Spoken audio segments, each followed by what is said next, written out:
What's happening, everybody? It's Sean with Reactions to the Classics, and today we got a full album reaction to Deja Vu from Crosby, Stills, Nash, and Young from our friend, longtime patron and supporter of the channel, Rich. Thank you, Rich. Always appreciate you. We only have a Crosby, Stills, Nash, and Young top 10 up, courtesy of Rich, ironically. I've never heard this album. I've heard songs on it because they appeared in the top 10 or they're iconic songs, but I've never given this thing a spin. Trey and I went through most of Neil Young's catalog, all of his 70s stuff and his late 60s stuff. So that's up on the channel. So definitely know Uncle Neal, a few of his 80s, 90s stuff, a little bit in there too. So definitely know that, but really don't know any of the other stuff. I've researched this album, so looking forward to, as I learned the stories behind the songs, really looking forward to listening to it. Before we jump in here, let's do a little background on the album itself. It was their second studio album and first as a quartet with Neal joining, released in March 1970 by Atlantic Records. #1 in the US, sold over 8 million copies, remains the highest selling album of each member's career to date. So it's sold more than any Neal has ever sold on his own or CSN sold on their own. Fairly well acclaimed by critics at the time. It's a little mixed, but more of them were favorable than not. It was recorded between July 1969 and January 1970 at Wally Heider's Studio C in San Francisco and Wally Heider's Studio 3 in LA. It was produced by all 4 members of the band. Stephen Stills estimates the album took around 800 hours of studio time to record. That figure may be exaggerated, even though the individual tracks display meticulous attention to detail. The songs, except for Woodstock, were recorded as individual sessions by each member, with each contributing whatever was needed that could be agreed upon. Young appears on only half of the tracks, with Nash stating that he, quote, generally recorded his tracks alone in LA, then brought them back to the studio to put our voices on, then took it away to mix it. So Neal was doing his own thing. Commenting on the album to Hit Parader back in '71, Stills stated, quote, getting that second album out of us was like pulling teeth. There was song after song that didn't make it. The track Deja Vu must have meant taken 100 takes in the studio, but Carry On happened in a grand total of 8 hours from conception to finished master, so you never know. Nash stated in Music Radar, the mood was different from the first album, which was recorded while the band members were in relationships, and by the second, Joni and I had split up. Joni Mitchell, more on that in a little while. Stephen and Judy had split up, and Christine, David Crosby's girlfriend, had just been killed. It was all dark. During this time, members were not getting along as they would critique each other's contributions, causing friction, with Crosby stating to Rolling Stone, quote, I almost cut my hair in there over the protests of Stephen, who didn't want me to leave it in because he thought that it was a bad vocal. Drummer Dallas Taylor and bassist Greg Reeves play on the majority of the tracks and are credited on the cover with their names in slightly smaller typeface. Grateful Dead guitarist Jerry Garcia makes a cameo on here as well, plays pedal steel on Teach Your Children, and former Loving Spoonful leader John Sebastian plays harmonica on the title track. So we are about to get into this thing, guys. I'm not going to have the music on here, but it'll be in a Vimeo link below. Click on it and follow along with me. Thank you, Rich. Always appreciate you. Rich has a great channel, music and movies, fantastic. I will link it below. Go give that a follow if you like this channel. You will like his. Let's get to the first track. And as you see below, we have Carry On. Stephen Stills is the writer and does the vocals. When nearing the end of the recording sessions for the album, Nash told Stills they didn't have an opening track, because you want that opening track to really be fire, right? Stills took 2 songs, one being the song Questions he'd written for and recorded with Buffalo Springfield, and edited them together with parts of a jam session from a few days earlier to produce one finished piece. Session drummer Dallas Taylor said, the song was written in the middle of the Deja Vu sessions when Nash told Stephen they still didn't have an opener for the album. It was something of a message to the group since it had become a real struggle to keep the band together at this point. Stephen combined 2 unfinished songs and stuck them onto a jam we had in the studio a few nights before. Me on drums and Stephen on a Hammond B3 organ. It's also an inspiration for all people of Led Zeppelin, whose track Friends on Led Zepp 3 is generally seen as being inspired by it, including a similar slack-string, C-tuned acoustic opening, and we know that Zepp would be inspired by and take from others throughout their career. All right, guys, let's dive into this one. Carry On. Song works remarkably well lyrically, considering it's 2 things kind of spliced together. Now, I know that I read that, like the Questions outro, which comes in on verse 4, it's not all the same words. It's similar words, like some of them are the same. He reworked it to fit the song, but still, guitar work on this song is absolutely fantastic, and the harmonies as you would expect, are a masterclass. The message of the song is basically you're going to have adversity in life, right? But you're going to have to carry on, man. You can't give it up, so you got to carry on. Verse 1, one morning I woke up and I knew you were really gone. A new day, a new way, I knew I should see it along. Go your way and I'll go mine and carry on. So relationship is over, man, but I got to go. Verse 2, the sky is clearing and the night has gone out. The sun he come, the world is all full of love. Rejoice, rejoice, we have no choice but to carry on. So he's getting verse 1, she's gone. He's figured it out. Verse 2, it's like, all right, man, sun comes out tomorrow, basically. I got to be positive about this. And then the third verse, and then carry on, love is coming. And then we switch. We have that nice little instrumental interlude. And then you go into verse 4 with the questions reworked. Where are you going now, my love? Where will you be tomorrow? Will you bring me happiness? Will you bring me sorrow? On the questions of 1,000 dreams, what do you do with what you see? Lover, can you talk to me? So he kind of takes that carry on. Now he's got a new girl, and he's asking her some questions. He didn't want to end up where he ended up in verse 1. A fantastic opener. Get you in right away. I mean, the first thing you hear are those fantastic harmonies, so you know you are in for a treat. Now we're going to go to the famous Teach Your Children. Graham Nash was the writer and vocals. Single went to 16 in the U.S., 8 in Canada. It was written when Nash was a member of the Hollies. I have a Hollies top 10, courtesy of another patron, Evan David. That's fantastic. Check it out after this. It was never recorded by that group in a studio. Nash, who's also a photographer and collector of photographs, has stated in an interview that the immediate inspiration for the song came from a famous photograph by Diane Arbus, Child with Toy Hand Grenade in Central Park. The image, which depicts a child with an angry expression holding the toy weapon, prompted Nash to reflect on the societal implications of messages given to children about war and other issues. That's a good thing to be worried about. It features, I talked about this in the beginning, Jerry Garcia on steel guitar. Garcia taught himself how to play the instrument during his tenure with the New Riders of the Purple Sage. He told the British newspaper Record Mirror in an interview that he recorded a series of pieces on the steel guitar and spliced them together in the studio to create the backing and solo. Garcia had made an agreement that in return for his playing pedal steel guitar on this track, CSNY would help members of the Grateful Dead improve their vocal harmony for their upcoming albums, Working Man's Dead and American Beauty. I like this, just a little trade back and forth, right? A little barter system. Teach your children. I mean, this is a great song, right? I don't throw out great song very often. I'll throw out good or really, really good. This is a great song. I mean, every part. The harmonies are fantastic. This transports you back to a time and place. Not that I remember this album coming out. I was born in 1971, but it just puts you back in that era, and the message of it. Well, the lyrics aren't lengthy. The song's less than 3 minutes. It's perfect. It says everything it needs to say. Verse 1, you are on the road, must have a code that you can live by, and so become yourself, because the past is just a goodbye. And then the chorus and the post-chorus are just so fantastic. Teach your children well. Your father's hell did slowly go by, and feed them on your dreams. The one they picked, the one you'll know by. Don't you ever ask them why. If they told you, you would cry. So just look at them and sigh and know they love you. So in other words, I can't understand necessarily my children's dreams. Like I can sort of, but I can't get in their heads and understand why they want to do what they want to do. I just have to accept it and know that they love me. And then the verse 2, this little call and response. And you of tender years can't know the fears that your elders grew by. So now it flips it on to the kids. And so please help them with your youth. They seek the truth before they can die.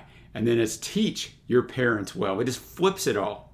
And the post-chorus just flips it too. It's the same exact post-chorus, but it's from the kids teaching the parents, because we live long enough. Our kids are going to teach us lessons. We just got to be willing to have an open mind and accept those lessons, because our kids, no matter what age, have things to teach us. I absolutely love this song. No surprise, it's going to be one of my favorites. Spoiler alert. Now we'll go to Almost Cut My Hair, which I had a little quote on at the start, but I'll expand on that a little bit. It's David Crosby, writer and vocals. No harmonies on this one. Unlike most of the tracks on this, the quartet and their studio musicians, Dallas Taylor and Greg Reeves, all recorded at the same place and time, which, as I mentioned earlier, they all usually did stuff separately. It was one of only 2 songs from the album that Neal Young joined in on, despite not writing it. So he's on his that he wrote, but he joined in on this one. The song describes a real-life dilemma faced by many hippies, whether to cut one's hair to a more practical length or leave it as long as a symbol of rebellion.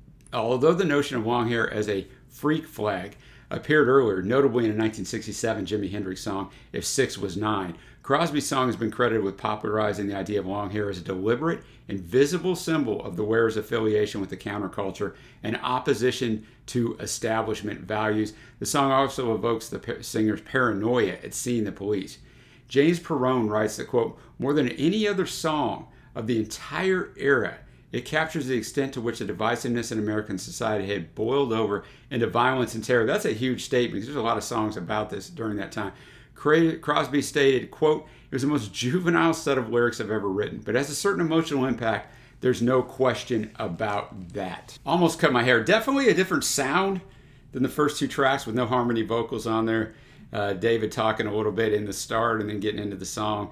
I think his vocal performance is fine. You know, Stills didn't like it. It definitely is a different sound to the other songs, but the highlight of this is the guitar work. It is absolutely fantastic. And I mean, the message of the song is nice as well. I almost cut my hair. It just happened the other day. It was getting kind of long. I could have said it was in my way, but I didn't. And I wonder why. I feel like letting my freak flag fly, and I feel like I owe it to someone. And then the second verse, he's paranoia. I had the flu for Christmas. I'm not feeling up to par. Looking in my mirror and seeing a police car, but I'm not giving in an inch to fear because I promised myself this year I feel like I owe it to someone. So that repeating motif of I owe it to someone, then he's going to finally get himself together and go down to the sunny southern weather. So I did enjoy that one. It's not going to end up on my favorites, but it definitely stands out for being different. Like I said, the guitar work is fantastic. Now we're going to go on to Helpless. Uncle Neal was the writer and vocals, was originally recorded with his band Crazy Horse in early '69 before Young's new CSNY bandmates. He had joined them in mid-'69, by the way. Convinced him it would suit them better. The group found difficulty deciding on an arrangement, and many different versions of the song were recorded before the group finally decided on the slow-paced version that appears on this album. On this final version, Neal was in the foreground singing the verses and the chorus, with his bandmates providing the helpless refrain, while their instrumentation came in the form of acoustic guitar, electric guitar, piano, bass, and drums. The town in North Ontario referred to in the opening line of the song is often presumed to be Ontario native Young's hometown. Neal himself cleared up the rumors in a 1995 Mojo interview, saying, well, it's not literally a specific town so much as a feeling. Actually, it's a couple of towns. Omagh, Ontario is one of them. It's where I went to school and spent my formative years. Actually, I was born in Toronto. All right, Neal is coming in on his first track. Let's check it out. Helpless. Just really enjoy that because, I mean, Neal's my favorite of these four guys. Nothing against the other three. I've just spent a lot more time in Neal's music and just really enjoy him. It just has that great Neal sound to it. There's a town in North Ontario with dream, comfort, memory, despair, and in my mind, I still need a place to go. All my changes were there, so he's harkening back from his childhood days and formative years, right? Where things were a lot simpler. Pre-chorus, blue windows behind the stars, yellow moon on the rise, big birds flying across the sky, throwing shadows on our eyes. So reminiscing on how things were simpler there. And then that chorus, leave us helpless, helpless, helpless. It just kind of goes through that, and then get that blue windows behind the stars and the helpless. So a very simple song lyrically, but just the atmosphere and ambiance of it works so well. And even though Neal's in the foreground of this thing, without the other guys, it just doesn't work in the same way because that harmony in that chorus just adds a beauty to this. So really enjoyed that. Now we're going to finish out the A-side with the only song on this album one of them didn't write. That's Woodstock. Joni Mitchell wrote it, of course. Stills is on the vocals. 3 versions of this song were released in the same year, 1970. That's the way we did it back in the day. This one, and then we got, this one came out prior to Joni's own version, which came out of her 1970 album, Ladies of the Canyon. We don't have that up, but we have a ton of Joni Mitchell up if you want to check that out. This version's become the staple of classic rock radio and is best known version in the U.S.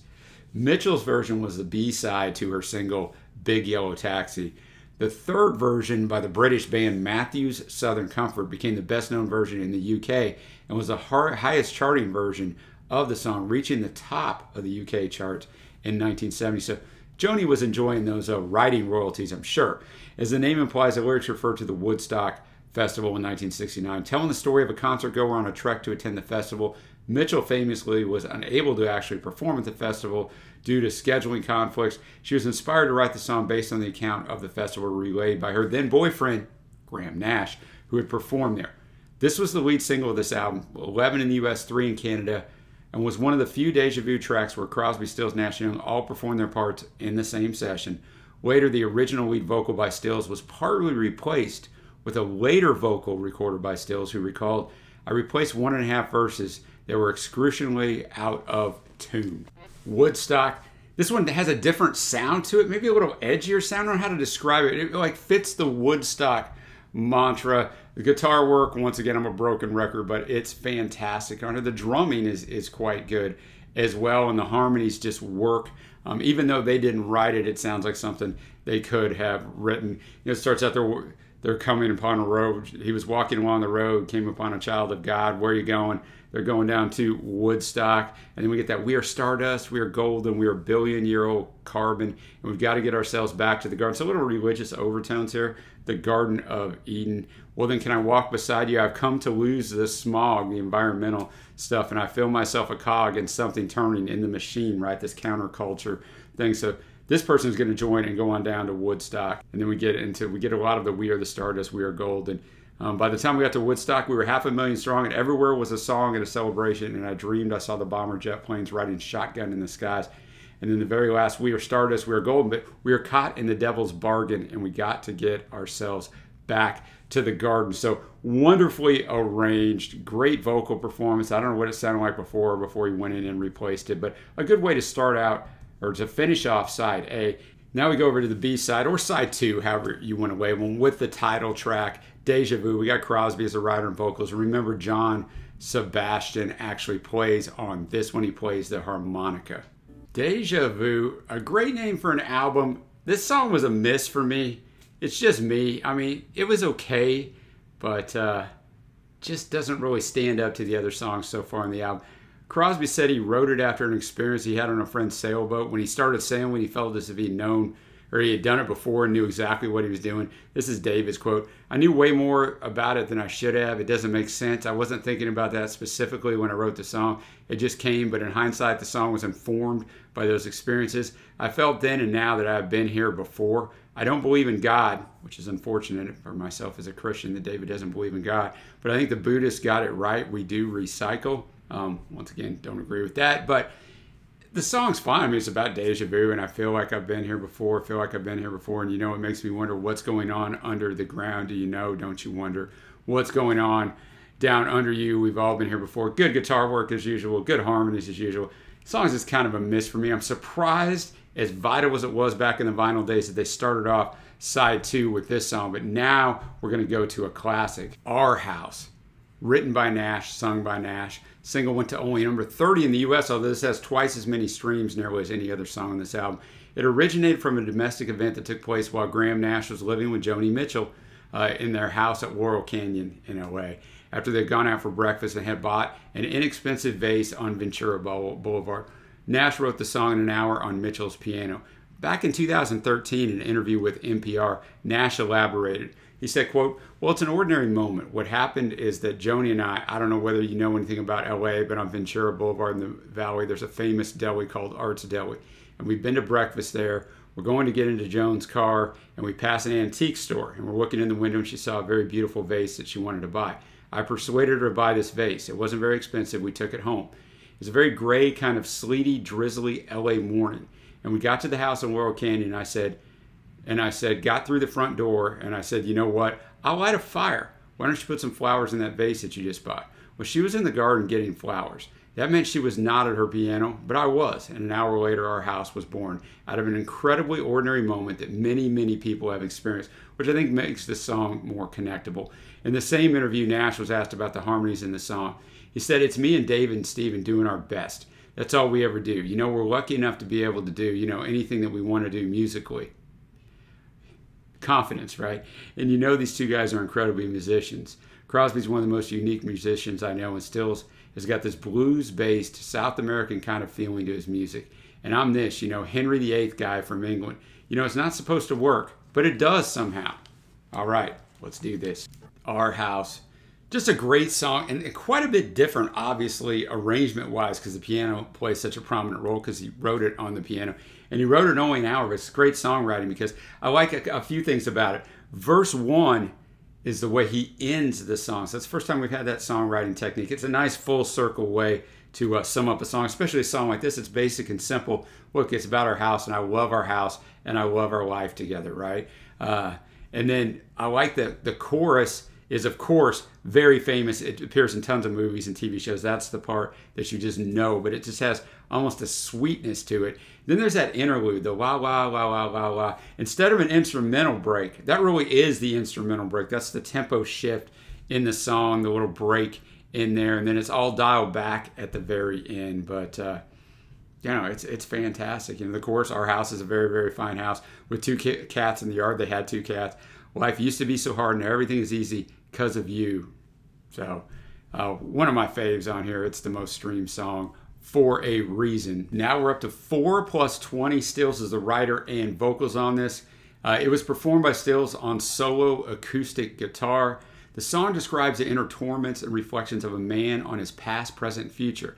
In the CSN box set, Stills explained, quote, "It's about an 84-year-old poverty-stricken man who started and finished with nothing." Stills recorded the song in 1 take and planned to use it on his upcoming debut album, but when his bandmates heard it, they implored him to use it on this album, much like Neal with Helpless, right? He planned to have bandmates Crosby and Nash sing harmony parts, but they refused. Quote, "They told me they wouldn't touch it," said Stills. So it's always stood alone. They wouldn't touch it because they thought it was so good, they didn't want to mess with it. 4 plus 20. Wow, what a song, man. 4 and 20 years ago, so 24 years ago, I come into this life, the son of a woman and a man who lived in strife. He was tired of being poor, and he wasn't into selling door to door. He's not going to be a salesman. And he worked like a devil to be more.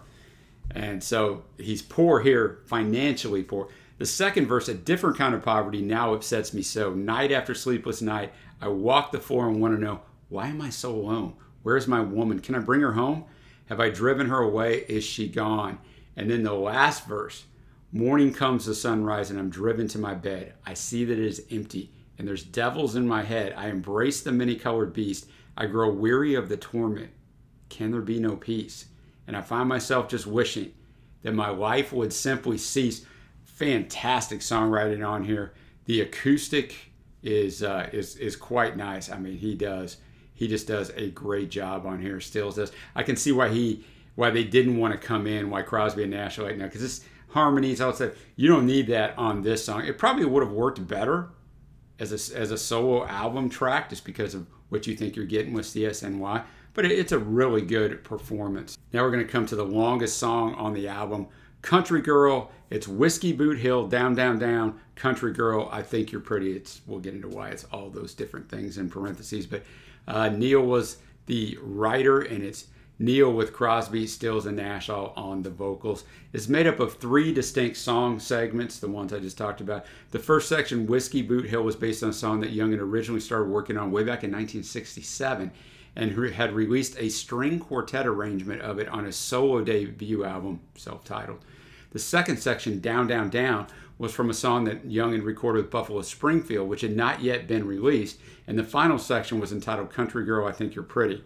The production uses a wall of sound approach reminiscent of Phil Spector. By far the longest song on here. Let's check it out. Country Girl, an interesting song, right? Because it is 3 fragments put together, and there's a little repeating motif, too late to keep the change, too late to pay, no time to stay the same, too young to leave. So they use that to connect a couple of the verses of the first and second part. It was fine. You got Neal on keyboards and a little harmonica there at the end. A lot of harmonies, which are the highlight of it, although I'd like to hear Neal singing on his own a little bit as well, but you can't have the best of both worlds. It's fine. Neal has so much fantastic material. I'm a little disappointed this was his second offering on here, just because I know that he has so much better stuff. It's not a bad song at all, though. I hold Neal in such high regard. Now we're up to the last track, Everybody I Love You. The only co-written track on here. We got Stills and Young as the writers. Stills was with Crosby and Nash on vocals. Neal's there. Neal's playing the guitar on this one, but I guess he's not in on the vocal part. Let's finish this thing out. Everybody I Love You. A nice full circle way to finish this, right? Because, I mean, we start off with Carry On and the great harmonies, and we end with the great harmonies on this one. You got Stills on the piano on this one. You have Neal playing that great guitar, which is kind of what I figured right there. You can kind of tell Neal's playing The song itself, you know you gotta run, know you gotta hide. Still there's a great life ingrained deep within your eyes. Open up, baby, let me in. You expect for me to love you when you hate yourself, my friend. And then we get that little wow, wow, wow. Everybody I love you, everybody I do. Though your heart is an answer, I need your love to get through. When I tell you I love you, you can believe that it's true. And then that everybody I love you, everybody I do. Oh yes, I really do. Now, a good way to end your album off on that. So I really did enjoy that. Like I said, I thought the vocals were great. The guitar work was great. Just the musicianship overall. That is a nice segue into my favorite tracks. Favorites are Carry On, Teach Your Children, Our House, and this one, Everybody I Love You. Honorable mentions 4+, 20, and Helpless. So of my favorites, the writers are Stills, Nash, Stills and Young. So a nice little spreading of the wealth. Now I come to my overall score. Look, there is so much talent in this supergroup. No wonder they couldn't maintain, right? Because there's 10 songs, man. There's not enough room on this album for all of this talent. Obviously, when you heard my favorites and honorable mentions, the 2 Crosby songs were a little bit of a miss for me. Not a miss. Almost Cut My Hair is a good song. They just don't quite resonate with me as much. But that said, this is an incredibly consistent album.